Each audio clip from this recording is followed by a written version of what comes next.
जय मसीह की मेरे प्रियो, आज मैं आपको कुछ बताना चाहता हूँ एक कहानी के द्वारा, एक एग्ज़ाम्पल के द्वारा और मैं ये बताना चाहता हूँ कि बोल्डनेस और प्राउडीनेस के बीच का फ़र्क हमको जानना बहुत ज़रूरी है। क्योंकि बहुत बार मैंने देखा है लोग बोलते हैं मैं बोल्डनेस से बोलता हूँ, एक्चुअली में वो बोल्डनेस बाइबल क्या बताती है वो है क्या?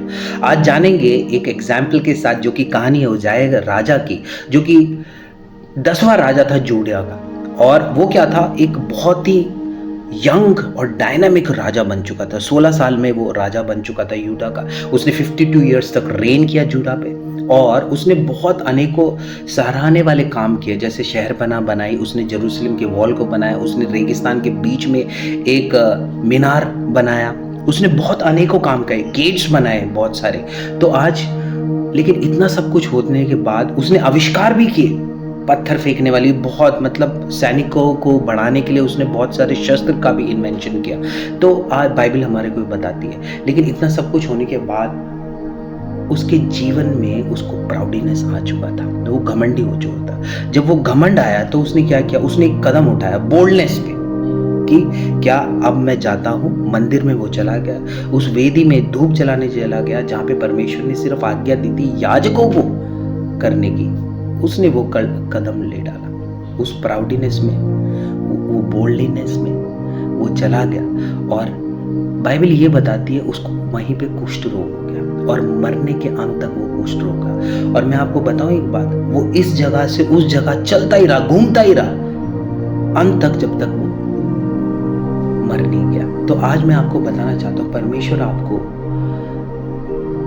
परमेश्वर की विजडम से आपको बहुत सारी चीज़ों का रेवलेशन देता है, मतलब क्या, प्रकाशन देता है। आप जब उस प्रकाशन पे पहुंचते हैं तो आप ये ना सोचे वो जो आप सोचते हैं वो बोल्डनेस, वो एक्चुअली में कभी प्राउडीनेस होती है और हम उसको मिस इंटरप्रेट करते हैं। जैसे हम बहुत सारी चीज़ों को मिस इंटरप्रेट करते ही हैं, लेकिन एक्चुअली बोल्डनेस है क्या।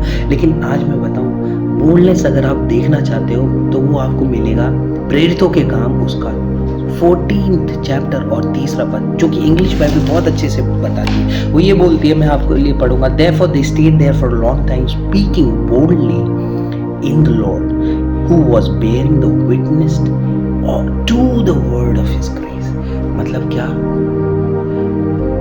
उस अनुग्रह के वचन का जिसके हियाव बांध के वो वहां पे प्रचार कर रहे थे। कहाँ पे? आइकोनियम में। तो आज मैं बताना चाहूँगा मेरे प्रियो, हमारे जीवन में बहुत सारी आशीषें और बरकतें परमेश्वर देता है। जब ये चीज़ें हमारे जीवन में आती है ना, ये हमारे सर पे ना चढ़े, तो वो जो आशीष को अगर आप कंटिन्यूअस अपने जीवन में वो लेना चाहते हैं तो हमें हियाव बांधना है क्या, अनुग्रह का, वचन का अनुग्रह। ये सब कुछ जो हुआ है मेरे जीवन में सिर्फ मात्र परमेश्वर के अनुग्रह के द्वारा हुआ है। तो आज आप समझ गए होंगे इस कहानी के द्वारा कि एक्चुअली अनुग्रह और क्या, घमंड में क्या लाइन है। जय मसीह की।